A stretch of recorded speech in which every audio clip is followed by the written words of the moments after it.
6 ans cette année. Nous avons repris ça.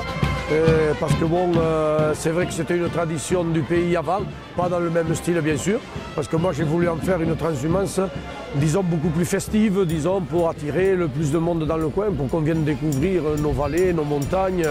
C'était une occasion quoi. Et puis c'était l'occasion aussi de donner un peu, je dirais, la parole aux bergers, aux quelques bergers qui restent malheureusement, parce que je dirais que c'est une profession peut-être en voie de disparition même.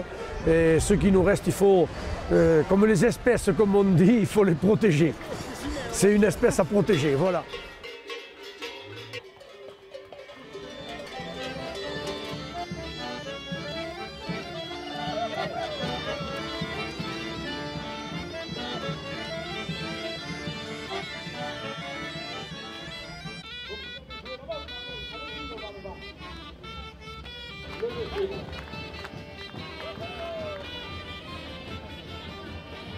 La transhumance, c'est quand même l'ouverture de la saison estivale avec quelque chose qui est fléché pour nous. C'est évidemment la montée dans les estives, la fête autour de tout ce qui est le pastoralisme, autour de la montagne vivante, parce qu'aujourd'hui on a conscience qu'il faut défendre cela. Je crois que le mot est bien posé. Avoir une montagne vivante économiquement, et elle passe évidemment par de l'élevage de montagne avec toutes les difficultés qu'on connaît et pour lesquelles on est aussi là tous ensemble pour dire il faut que ça continue, il faut que cette montagne soit peuplée et que les hommes l'investissent avec raison, et c'est ce qu'ils font. Je suis natif de Seix et je monte mes brebis en estive sur le GP de Fonta. Nous, ça fait 5 ans qu'on fait ça. Parce qu'on connaît le propriétaire des vaches, M. Claude Sutran, de la tradition, l'ambiance. Voilà. On les fait perdurer parce que s'il n'y avait pas ça. On part du mois de juillet jusqu'au mois d'octobre. Ensuite, pendant l'été, on fait le fourrage. Et au mois d'octobre, on redescend les bêtes. Voilà.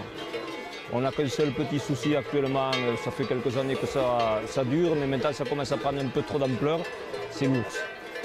Les difficultés, on les connaît, les prédateurs divers et variés, qui ne simplifient pas le travail. Aujourd'hui, il y a un groupement qui se fera accompagner pendant les années qui vont venir. Je pense que c'est une possibilité, mais ça ne règle pas tout. Avec des prédations qui, des fois, on a connu l'ours et aujourd'hui on risque de connaître le loup, ce qui risque d'être bien plus compliqué encore. L'avenir, je voudrais être optimiste, même j'en suis optimiste, mais il faut se résoudre à la réalité. C'est que c'est un métier d'abord très dur, il ne faut pas croire, un métier de berger, c'est pas n'importe quoi. Il y en a qui se disent, oui, berger, ils se croient qu'ils sont en colonie de vacances, comme on dit, mais pas du tout. Il faut avoir l'amour des bêtes, l'amour du travail, de ne pas regarder les heures. Vivre en montagne, c'est pas évident non plus, parce qu'aller se balader une journée, c'est bien, mais y rester pendant 3 mois, c'est des fois un peu long. Pour la transhumance, j'aime bien les clochettes. Et toute ma vie, ça a été 50 ans que je fais cette tradition. Et après vous? Et bien après moi, j'espère qu'on continue là, mais je ne sais pas, c'est pas trop bien engagé, on va dire oui, après bon, on ne sait jamais.